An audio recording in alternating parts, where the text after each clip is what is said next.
Hello everyone, পুরো কাক ভেজা হয়ে বাড়ি ফিরেছি।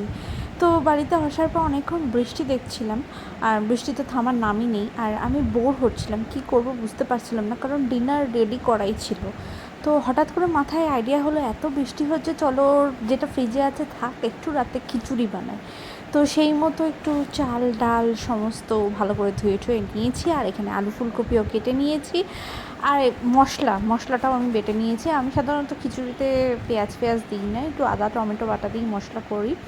আর এই যে ফুলকপি ভাজি আলু ভাজি এগুলো ভাজা হয়ে গেলে এবার মশলাটা মানে জিরে আর শুকনো লঙ্কা ফোড়ন দিয়ে এবার মশলাটা দেবো। আর ফ্রিজে কতগুলো কড়াইশুঁটিও কুড়িয়ে পেয়েছিলাম, আমি সেটাও দিয়ে দিয়েছি।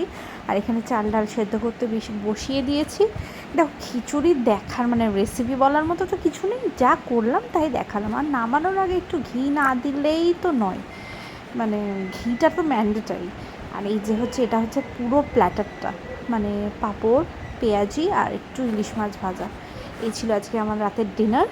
আর তারপরে ডিনার করার পরে আমি একটু গ্রসারি লিস্ট করতে বসেছি, আমি আর অর্ঘ্য। বৈবাহিক জীবন প্রমাণ, এটাই প্রমাণ। তো টাটা সবাইকে।